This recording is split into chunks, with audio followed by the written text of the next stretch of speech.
Hi friends, welcome back to Adya colourful. ನಾನು ಸುಮಾ. ನಾನು ಇವತ್ತು ಒಂದು ತುಂಬ ಒಳ್ಳೆ ರೆಸಿಪಿನ ತಂದಿದ್ದೀನಿ ಫ್ರೆಂಡ್ಸ್. ಅದೇನು ಅಂತಂದರೆ ಇದು ಮನೆಮದ್ದು ಶುಂಠಿ ಕಷಾಯ ಅಂತ. ಇದು ಕೆಮ್ಮಿಗೆ, ಶೀತಕ್ಕೆ ತುಂಬಾ ಅಂದರೆ ತುಂಬಾ ಒಳ್ಳೆಯದು ಫ್ರೆಂಡ್ಸ್. ಯಾಕೆ ಅಂತ ವಿಡಿಯೋದಲ್ಲಿ ಹೇಳ್ತಾ ಹೋಗ್ತೀನಿ. ಬನ್ನಿ, ವಿಡಿಯೋ ಶುರು ಮಾಡೋದಕ್ಕಿಂತ ಮುಂಚೆ ನೀವು ಯಾರಾದರೂ ಫಸ್ಟ್ ಟೈಮ್ ನನ್ನ ಚಾನಲ್ಗೆ ವಿಸಿಟ್ ಮಾಡಿದ್ದೀರಾ ಅಂದರೆ ಪ್ಲೀಸ್ ನನ್ನ ಚಾನಲ್ನ ಸಬ್ಸ್ಕ್ರೈಬ್ ಮಾಡಿ, ಹಾಗೆ ಬೆಲ್ ಐಕನ್ನು ಕ್ಲಿಕ್ ಮಾಡಿ, ಹಾಗೂ ಲೈಕ್ ಮಾಡಿ ಫ್ರೆಂಡ್ಸ್. ಮತ್ತು ನಿಮ್ಮ ವಾಟ್ಸಪ್ ಗ್ರೂಪಲ್ಲಿ ಹಾಗೂ ಫೇಸ್ಬುಕ್ಕಲ್ಲಿ ಆದಷ್ಟು ನನ್ನ ವಿಡಿಯೋನ ನೀವು ಶೇರ್ ಮಾಡಿದ್ರೆ ತಕ್ಷಣಕ್ಕೆ ನನ್ನ ವಿಡಿಯೋಗಳ ನೋಟಿಫಿಕೇಷನ್ ನಿಮಗೆ ಬರುತ್ತೆ. ಓಕೆ, ಬನ್ನಿ, ಇವತ್ತು ನಾನು ಶುಂಠಿ ಕಷಾಯನ ಹೇಗೆ ಮಾಡೋದು ಅಂದರೆ ಎಲ್ಲರೂ ಪಟ್ಟು ಕುಡಿಯೋ ಥರ ಶುಂಠಿ ಕಷಾಯನ ನಾವು ಹೇಗೆ ಮಾಡೋದು ಅಂತ ನಾನು ಇವತ್ತಿನ ವಿಡಿಯೋದಲ್ಲಿ ತೋರಿಸ್ಕೊಡ್ತಾ ಇದ್ದೀನಿ. ನಾನು ಫಸ್ಟಿಗೆ ಇದಕ್ಕೆ ಏನೇನು ಇಂಗ್ರೀಡಿಯೆಂಟ್ಸ್ ಬೇಕು ಅಂತ ಹೇಳ್ತೀನಿ ಬನ್ನಿ. ಫಸ್ಟಿಗೆ ನಾನು ತುಳಸಿ ಎಲೆನ ತೊಗೊಂಡಿದ್ದೀನಿ. ಇಲ್ಲಿ ಸುಮಾರು ಒಂದು 10-15 ತುಳಸಿ ಎಲೆ ಇರ್ಬೋದು.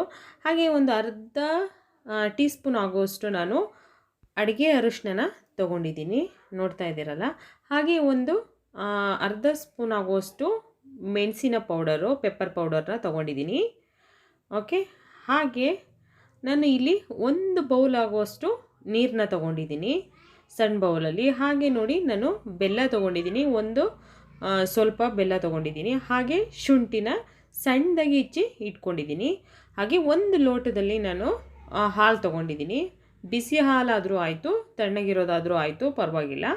ಸೊ ನೋಡಿ, ಶುಂಠಿ ಕಷಾಯನ ನಾವು ಕೆಮ್ಮು ಮತ್ತು ಶೀತಕ್ಕೆ ಉಪಯೋಗಿಸೋದು. ಆ ಕೆಮ್ಮು ಸ್ವಲ್ಪ ಗಂಟಲು ಕಿಚ ಆಗ್ತಿದ್ರೆ ನೀವು ಖಂಡಿತವಾಗ್ಲೂ ಈ ಕಷಾಯನ ಮಾಡಿಕೊಡಿದ್ರೆ ನಿಮ್ಮ ಗಂಟಲು ಶುದ್ಧವಾಗುತ್ತೆ ಫ್ರೆಂಡ್ಸ್. ತುಂಬಾ ಚೆನ್ನಾಗಿರುತ್ತೆ. ನಾವು ಇದನ್ನು ಸಣ್ಣ ವಯಸ್ಸಿದ್ದಾಗಲಿಂದಲೂ ಕುಡ್ದಿದ್ದೀವಿ, ಅಮ್ಮ ಮಾಡಿಕೊಡೋರು ನಮಗೆ ಯಾವಾಗಲೂ. ಸೊ ಅದಕ್ಕೋಸ್ಕರ ಈ ರೆಸಿಪಿನ ಈ ಟೈಮಲ್ಲಿ ನಾನು ಶೇರ್ ಮಾಡಬೇಕು ಅಂತ ನನಗನ್ನಿಸ್ತು. ಅದಕ್ಕೋಸ್ಕರ ಈಗ ಮಕ್ಕಳು ಇರ್ತಾರೆ ಮನೆಯಲ್ಲಿ. ಸೊ ಅವರಿಗೆಲ್ಲ ಈ ಥರ ಅವರು ಸ್ನ್ಯಾಕ್ಸು ಅದು ಇದು ತಿನ್ನೋದ್ರೆ ಸ್ವಲ್ಪ ಗಂಟ್ಲು ಕಿಚ ಆಗ್ತಿದ್ರೆ ಅದರಿಂದ ಒಂದೊಂದು ಕಾಯಿಲೆಗಳು ಶುರು ಆಗೋದು ಬೇಡ ಅಲ್ವಾ. ಸೊ ಅದಕ್ಕೋಸ್ಕರ ನಾನು ಈ ಥರ ರೆಸಿಪಿನ ಹಾಕಬೇಕು ಅಂತ ಅಂದ್ಕೊಂಡು ಹಾಕಿದ್ದೀನಿ. ಓಕೆ ನೋಡಿ, ಇವಾಗ ನಾನು ಒಂದು ಟೀ ಪಾತ್ರೆಗೆ ನಾನು ಇವಾಗ ಶುಂಠಿನ ಚಚ್ಚಿ ಹಾಕಿದ್ದೆ.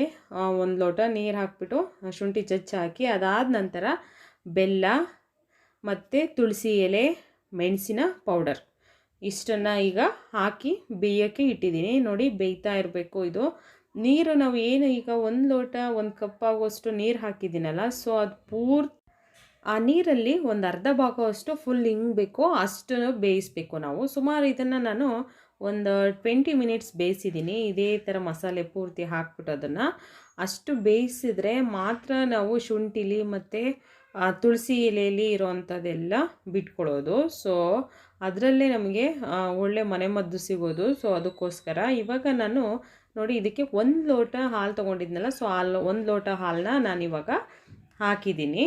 ಇವಾಗ ಇದು ಹಾಲು ಹಾಕಿದ್ಮೇಲೂ ಕೂಡ ನಾವು ಬೇಯಿಸ್ಬೇಕಾಗುತ್ತೆ ಒಂದು ಸ್ವಲ್ಪ ಹೊತ್ತು, ಒಂದು 5 ಮಿನಿಟ್ ಆದರೂ ಬೇಯಿಸ್ಬೇಕು, ಆಗ ನೀಟಾಗಿ ಬೇಯುತ್ತೆ.